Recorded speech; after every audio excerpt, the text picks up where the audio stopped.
The cold demeanor of the elite female doctor melted away, revealing a vulnerable woman. "I need you," she whispered. Unable to resist her heartfelt plea, "My name is Kyle, and I'll be turning 36 this year. I work as a freelance writer. Leveraging my previous experience as a doctor, I now write about medical topics. There's a good demand for my work, so I'm not in urgent need of work. Up until 3 years ago, I worked as a doctor at a university hospital. I don't like to brag, but I was quite popular among the patients. I believe I was the best surgeon among my peers. But these days, I've distanced myself from my old friends from medical school and my time as a doctor. To be frank, I don't want to see them. Many colleagues look down on me for leaving the university hospital. I know they say behind my back that I ran away from the demanding environment. Even though my salary has dropped significantly since then, I'm quite content with my current job and lifestyle." Then, out of the blue, I received news that my old mentor had passed away. A friend informed me that Professor Johnson, a mentor of mine from my college days, had passed away. For a moment, the news left me speechless. To me, Professor Johnson was not just a mentor but also someone I had a complicated history with. A friend asked, "You're coming to the funeral, right?" I hesitated for a moment but managed to reply, "I will." Professor Johnson was a devout Catholic. The funeral was originally supposed to be held at the church Professor Johnson attended, but due to the large expected turnout, it was moved to a funeral home in New York City. Still, many priests and nuns were present, and the funeral mass went on without a hitch. I wasn't familiar with the hymns and was attending a Catholic funeral for the first time, so I just followed the crowd. Many of the faces at the funeral were friends and colleagues I'd been avoiding, making me feel out of place. Some were whispering and glancing in my direction. I think I was the first of my college classmates to leave the front lines of medicine early. Most of my peers are still working hard as doctors. I decided to leave as soon as the funeral was over. I somewhat regretted attending, feeling this wasn't where I belonged. As I lay flowers on Professor Johnson lying in his coffin, I recall a conversation I once had with the professor. It was the talk that had pushed me to leave the university hospital. I always wanted to ask him what he really meant by those words. And even now, those feelings hadn't changed. After the funeral, I watched as Professor Johnson's coffin was taken away. The funeral's main mourner was Professor Johnson's wife. Our eyes met, and I gave a slight nod. She smiled kindly at me.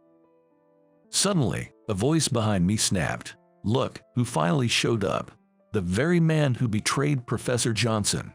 I was grabbed by the shoulder and forcibly turned around. It was a former colleague and classmate from college. Now a top surgeon at the university hospital, Emily. She had been a close friend during our time at the university hospital, and my ex-girlfriend. Her eyes were red, probably from crying. But her face was filled more with anger than sadness. And that anger was directed at me. I felt her grip tighten. I was more concerned about her hurting her hand than the pain I felt. Her right hand is the hand that saves many patients. She's not just any random right-hand woman. If you exert that much force, you'll hurt your finger. Emily's eyes widened at my words. The next moment, she forcefully removed her hand from my shoulder. "Why bring this up now? Go back to the countryside, you loser." Pushing away our mutual friends who tried to intervene, Emily hurled insults at me. Coward, loser, deserter, irresponsible, I've heard them all before. I felt like laughing at the absurdity, hurriedly covering my mouth with my hand. The more seriously Emily cursed me, the more ridiculous I felt. "It's okay to scold me, but don't you have anything else to say, Emily? I'm tired of hearing the same things." Even though I knew I was provoking her, my sarcastic tone remained unchanged. Emily's face turned bright red with anger and embarrassment. She had always been like this. Always trying to do the right thing, always taking patients seriously. But her strict attitude towards both herself and others often led to misunderstandings. The harder she tried, the less patients liked her, leaving her isolated at work. Yet, her spirit and ideals never wavered. She probably didn't realize that her diligent attitude, without any arrogance about her own skills, was almost suffocating for me. I looked at Emily, who was glaring at me while breathing heavily, with pity. She never doubts that what she knows is the only truth. I find Emily's candor like that annoying. Raising your voice and causing a scene here, is this the education my father provided? If so, he failed as an educator. The one who broke the tense atmosphere between me and Emily was a woman with a deep, commanding voice. All eyes turned to her. A woman wearing a black morning dress and a veiled top hat stood there. Wearing a top hat meant she was a relative of Professor Johnson. I recalled, she's the professor's only daughter. Wait, what? I understood that she was Professor Johnson's daughter, but I was taken aback. I thought I was meeting her for the first time, but underneath that black veil was a familiar face. Then I remembered that her last name was also Johnson. Kyle, thank you for attending my father's funeral. The woman, who addressed me in a monotone without bowing, was Ava Johnson, whom I often saw at the publishing company building. Although we wrote in completely different genres, we both freelanced for the publisher and often met at related parties. Ava, famous among us writers for her audacity, unconventional approach, and beauty, was someone I'd occasionally grab a drink with. What? Ava is Professor Johnson's problematic daughter. Unable to contain my surprise, I blurted out. Ava frowned, replying, "Choose your words carefully. Why didn't you tell me sooner? You never asked." The fact that Professor Johnson's only daughter was famous among his students for being a problem child. Professor Johnson occasionally complained about her. Professor Johnson, who was adored as a personable professor, was often asked by his students what kind of person his only daughter was, whom he could not handle. Who would have thought my writer friend, Ava, was that very person? "Ah, so you're the professor's daughter. I've heard quite a bit about you." Emily's face couldn't quite hide her irritation as she greeted, with a sense of doing it out of obligation. After all, she's the daughter of our mentor. We couldn't afford to be rude. Ava stared at Emily with an emotionless expression. "Emily, right, my father often mentioned you were an excellent surgeon. It's our first time meeting, isn't it?" Ava's overly polite response seemed incredibly condescending to me, who knew her usual demeanor very well. Without a doubt, Ava was mocking Emily. "This is between him and me. It has nothing to do with you, young lady, does it? Huh? Kyle is my friend. I'm not the type to stand by and watch a friend get wrongly blamed." Ava replied with a sly smile, tilting her head slightly. "I know her all too well. The angrier she gets, the more she smiles." And I was sure that she didn't step between Emily and me for my sake. "It's not about blaming him.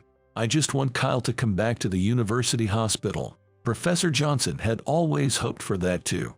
He always cared about Kyle. Hearing Emily's words, old memories became vivid in my mind.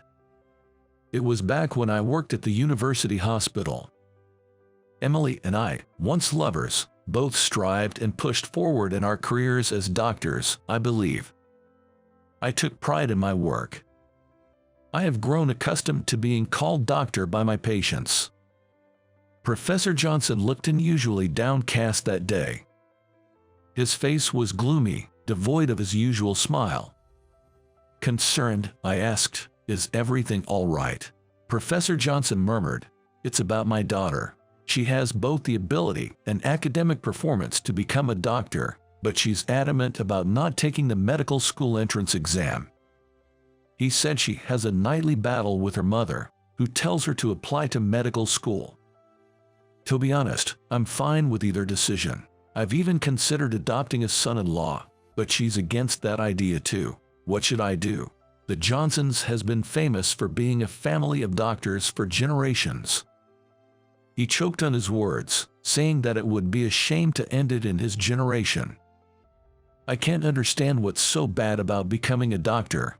It's beyond my understanding. I carelessly blurted out. Professor Johnson looked at me a little surprised. A hint of surprise in his eyes, and then his expression hardened. I now realize how arrogant I was back then. Being constantly addressed as doctor and revered by my patients, I felt like my job was superior to others. I was intoxicated with the idea of saving lives. Thinking too highly of myself. Professor Johnson didn't miss the arrogance in my heart. Kyle, one day you might face challenges in this medical profession. It won't be just your problem. It might also affect the patients whose lives are in your hands. Confused, I couldn't grasp what Professor Johnson was trying to convey. Seeing that his words weren't getting through to me, he let out a deep sigh. I was aware I had disappointed him, but I couldn't figure out exactly why. However, it is hard to understand which words and which attitude disappointed the professor so much. You are bound to stumble. You should leave before that happens. He left me with those words. Only when he turned the corner of the hallway did I realize he meant I should leave the hospital. I was considered one of the top students among Professor Johnson's mates, and he had told me to leave. More than shock, anger bubbled up. For the first time, I felt a clear resentment towards Professor Johnson. Carrying that anger, I went on with my afternoon appointments. And that day turned into a storm of complaints. Of course it did. I think I unfairly took out my frustration on a patient. I wonder where my calm self went, drowning in self-loathing. Over the weekend, I handed in my resignation. Watching Emily work and comparing with myself, I realized I was no longer needed at this hospital. I was deeply impressed by Emily, who, despite being called a top-tier doctor, humbly and earnestly tried to save her patients. Perhaps Professor Johnson was concerned about me for that very reason. Emily wants me back at the hospital, but I believe Professor Johnson didn't feel the same way. Emily, you're lying, right? I bet Professor Johnson never said he wanted me back. Upon hearing my words, Emily looked surprised, saying, "Oh." For the first time, I explained to Emily why I left the university hospital. I told her that it was Professor Johnson's words that made me realize I shouldn't be a doctor. Both Emily and my colleagues listened to my confession with bated breath. I left the hospital because I was sick of my own immaturity as a doctor and as a person. Even after hearing the truth, Emily couldn't accept it and kept arguing with me. I'm tired of hearing her repeated why and how come. Professor Johnson just wanted to motivate you. You misunderstood him.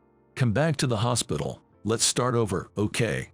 Emily, unable to accept what I said, was desperate to persuade me. I'm right, and you're wrong. It seemed to be written on Emily's face that this was why she had to make it right. Ava watched Emily expressionlessly.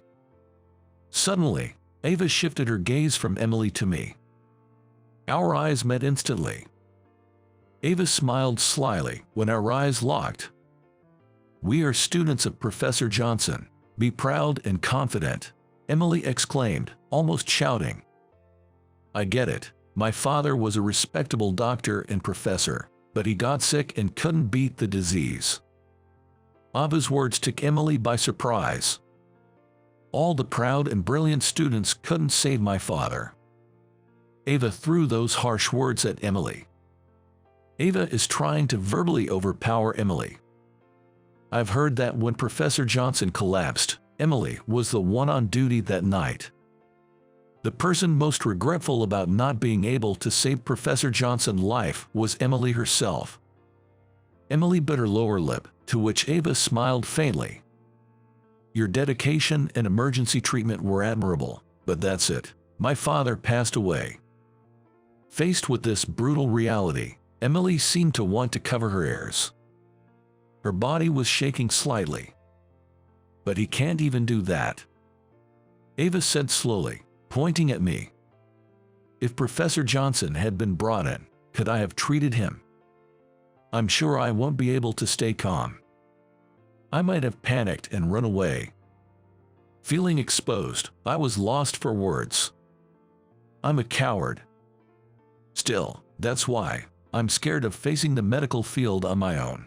I want your support. I was taken aback by the sight of Emily that I had never seen before. "I need you." Those were Emily's true feelings. She collapsed to her knees, tears streaming down her face. I wanted to comfort her, but I felt I wasn't worthy. Crying, Emily kept saying, "I want you to be with me." Looking down at her with a smile, Ava watched her. Then, making sure Emily didn't notice, Ava gently kicked my leg, urging my indecisive self. After that kick, Ava silently walked towards the exit. Her back was straight, showing no hesitation. It felt as though she displayed a genuine strength, unlike the facade shown by Emily. I gently knelt beside Emily, speaking to her softly. I offered her the most comforting words I could muster. "I can support you from afar, and I'll always be watching over you." It had been 7 years since Professor Johnson passed away. There wasn't any specific memorial service, so all I could do was offer a silent prayer in my heart. In front of me sat Emily, aged gracefully over those 7 years, with a smile. I turned on my voice recorder and began the interview. Recently, Emily had successfully performed one of the world's most challenging surgeries. The fact that she was a female surgeon of Canadian descent was making headlines. I never went back to the university hospital. Instead, I continued my career as a freelance medical writer. After Professor Johnson's funeral, I think my relationship with Emily improved a bit. Emily never again told me to come back to the hospital, and I began interviewing my former classmates and colleagues from the university without any avoidance. Many doctors confided in me, telling me stories they wouldn't share with other writers. I had become quite valued among publishers. This time, Emily agreed to give me an exclusive interview. No other publishers or writers had managed to interview her firsthand. "Your reputation has changed a lot after this surgery, hasn't it?" Upon my question, Emily nodded slightly with a troubled expression. While she was glad to be recognized, she didn't want the excessive attention. She wanted to prioritize her time with her patients rather than being tied up with too many interviews and such. She stated this in her typical straightforward manner. "I didn't achieve this with my strength alone. It feels like there was some kind of trigger, right?" With a casual demeanor, I questioned her. Emily gave me a brief, sharp look. I pretended not to notice and smiled back. "Yes, my classmate who got scared and fled the scene, and the daughter of my mentor who harshly criticized me. These two fueled my competitive spirit. I clawed my way up, telling them not to underestimate me." While she was smiling, her eyes weren't. It seemed she held a deep grudge about that time. I responded with a detached tone that must have been tough, and proceeded with the interview. I talked for nearly an hour, and the interview was over. The moment I turned off my voice recorder, Emily said, "I'm beat," stretching out big. "You didn't have to be so formal in your answers, you know." When I said this to the seemingly tense Emily, she responded, "I couldn't just take it lightly. I mean, who knows what you're going to write?" When she becomes casual, it feels like we're back in our college days in an instant. By the way, I met Ava recently. Emily said this with a somewhat troubled smile. It seems she bumped into Ava when she visited Professor Johnson's grave the other day. At that time, Ava talked about why she had said certain things during the funeral. Seems she wanted to bring me down to hell. Her plan worked perfectly, Emily said, taking a sip from her now cold coffee. Why, if it's related to Professor Johnson, that's more than just holding a grudge. I raised my voice when I learned that Ava had intentionally attacked Emily. Back then, I defended Ava's rude behavior, thinking she was just distraught over losing her father. Well, about that. With a wry smile, Emily told me the truth that Ava had shared. She couldn't stand the girl who lived with the boy she liked. Wait, what? Caught off guard by this unexpected twist, I replied in surprise. I never noticed any signs that Ava had feelings for me. And certainly not now. Has it always been just me in your heart? Emily asked, pointing at my chest. For the past 7 years, no, probably since we broke up, that's how I've felt deep inside. This feeling that I have been hiding inside me for a long time. We've been stubborn, but it seems like it's time for us to move on. Ava, you know, she's a genius at reading people. Don't praise another woman when one's confessing her feelings to you with all her heart. Emily puffed up her cheeks. She was just like the Emily I dated in college. It was a nostalgic side of Emily. We sure took the long way round. I feel like we can walk through life together from now on. Now, how should I convey this to Emily? I carefully chose my words, wanting to tell her just that. Hope you enjoyed this. Subscribing to our channel will be a great encouragement for us.